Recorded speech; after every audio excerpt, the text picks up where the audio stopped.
এবার 5টা ভিত্তির কয়টা গেছে, আর কয়টা আছে ভাই? কি কি আছে? ইকামিস সালাহ, ইতাইজ যাকাহ, ওয়াল হজ, ওয়া সাওম রমাদান। সালাত কায়েম করা, যাকাত আদায় করা, সামর্থ্যবান হলে হজ করা, রমজান মাসের রোজা পালন করা। এই 4টা ঈমান না আমল?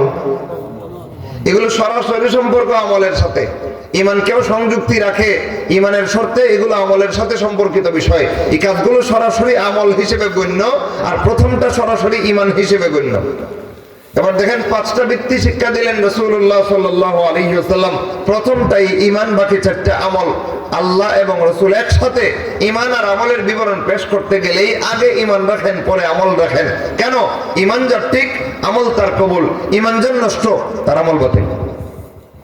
এইটুকু কথা বোঝার অভাবে আমাদের সমাজের অধিকাংশ মুসলমানদের আমল নিয়ে কম বেশি গুরুত্ব অনুভব করে, আমল নিয়ে কিছু না কিছু জানার, আমল করার চেষ্টা করতে দেখা যায়।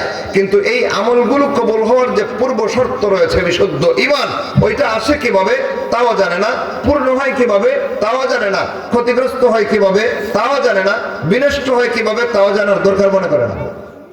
এবার বলেন, যার ঈমান সম্পর্কে কোনো জ্ঞান নাই, তার ঈমান ঠিক না নষ্ট বুঝতে পারবে না। এবার যার ঈমান ঠিক না নষ্ট, নিজেও জানে না, যত গুরুত্ব দিয়ে যত নেক আমল করতেছে, এগুলো কবুল হইতেছে না বাতিল হইতেছে জানা আছে? জানা নাই, অন্ধের মতো করতেছে। হাসরের মাঠে যখন দাঁড়াবে, দুনিয়ার জীবনে মনে মনে তৃপ্তির ঢেকুর তুলেছে, আমি অনেক বড় বড় নেক আমল করেছি, আমি লাইলাতুল কদরে সারা রাত ইবাদত করেছি, আমি দান দক্ষিণা করেছি, আমি নামাজ পড়েছি, রোজা রেখেছি, অনেক বড় নেককার আল্লাহওয়ালা বুজুর্গ ছিলাম আমি। এই বুজুর্গির আত্মতৃপ্তি নিয়ে দুনিয়ার জীবনে জীবন কাটাইছে। ঈমান আছে না নাই খবর নাই, আমল যা করছে শুদ্ধ হয়েছে না ভুল হয়েছে ওইটাও কোরআন হাদিস থেকে যাচাই করা নাই। এমন অবস্থায় হাসরের মাঠে গিয়ে যখন দাঁড়াবে, আমল নামা ফেরেশতা পেশ করবে। পেশ করার পরে নেককারের আমল নামা আসবে ডান হাতে, বদকারের আমল নামা যাবে বাম হাতে।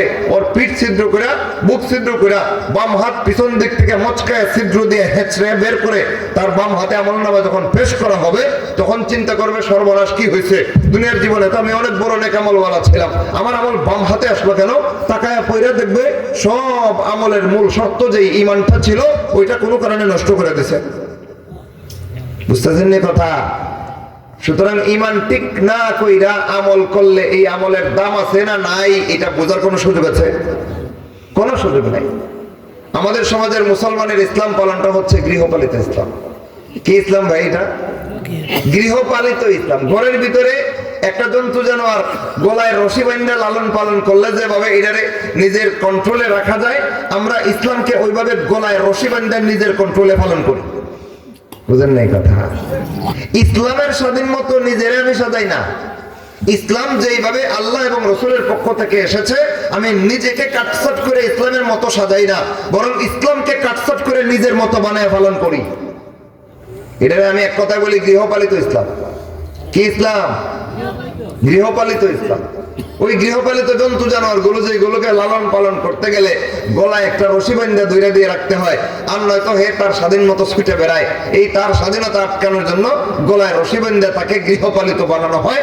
আমরা ইসলামের স্বাধীন মতো নিজেকে সাজাচ্ছি না, বরং ইসলামকে গলায় রশি বাঁধা আমাদের মতো ইসলামকে বাধ্য করছি কাটছাট করে।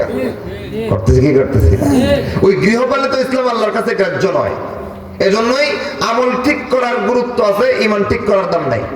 অথচ আল্লাহ এবং রসুলের কাছে ঈমান আগে, আমল পরে। আর আমাদের কাছে ঈমানের দাম হয় নাই, আমল নেওয়া দাম। বুঝেন নাই কথা? সারা রাত লাইলাতুল কদরের বন্দেগী করছে, আর একজন লোক দেখে হারি, আমি তো মাত্র আজকে তাহাজ্জুদ করতে আসলাম মসজিদে, এই লোক দিয়ে সারা রাত ইবাদত করছে, অনেক বড় নেক আমল কামাইছে।